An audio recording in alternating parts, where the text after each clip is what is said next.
We also have to challenge the process.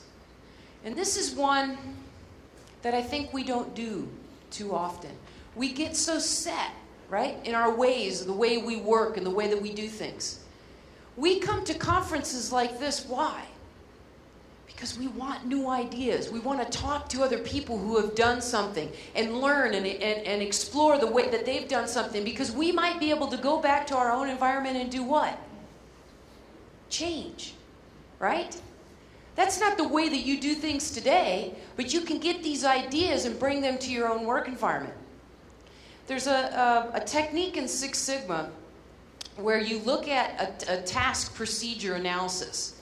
And every task, you sit down and you look at this and you say to yourself, why do we do this today? We ask ourselves that question because sometimes we do something because it's the way we've always done it. Doesn't make it right. It's just the way that the organization is used to working and performing. So when we challenge the process, we're trying to kind of think outside the box. This is where we get the greatest innovation within work environments. We also need to take experiments, right? To not like a scientific experiment, but try new things. Doesn't mean you have to go overboard, but why not try something small, something that might make a difference? And the key here is that we can demonstrate the value. So if you're going to make a change in the environment, putting the appropriate measurements in front of that change so that you can assess later and show the difference between what you did before and what you have now is very important. Because for people to continue to share in the vision, they have to see success, right? Even if it's a small little success, we have to be able to see that success because that inspires people to stay with the change and continue to move forward. Small wins are very important in the environment.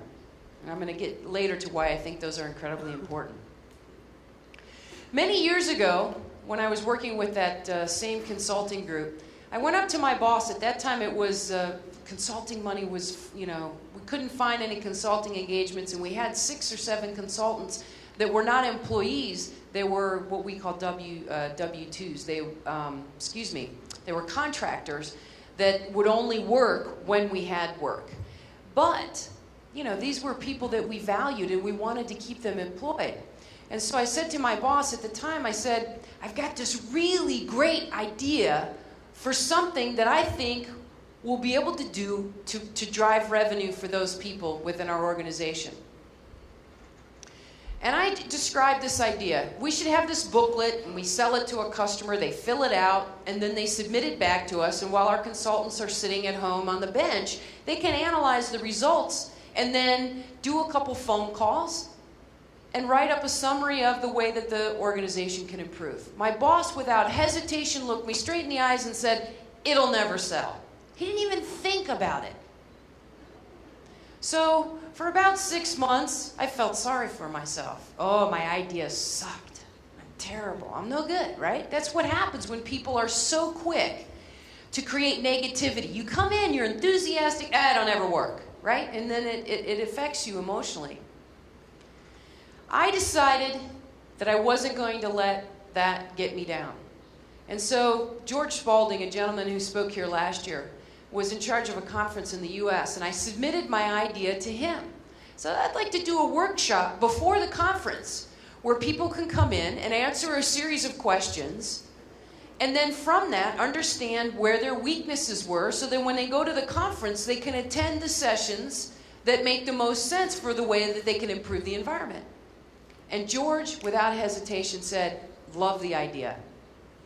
So it took me a couple days to come up with all these questions that I wanted everybody to answer. The booklet was only about that thick. Again, in the back of my head the whole time, my idea sucks, right? That was planted back there by someone, and it's very hard not to just say, throw it out, right? Because this was someone I respected.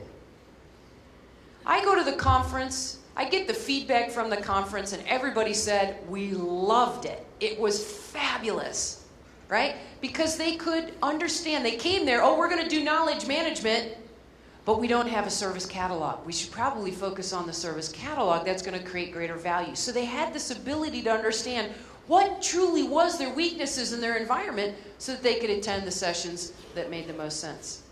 So I wrote the book on this, and that's the one that the first copy I sold to Brazil. Years later, it was about 18 months ago, I ran into my old boss, and he came up to me and he said, so how's that book?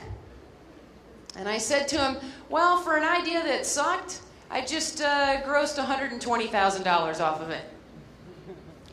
Oh, what a moment.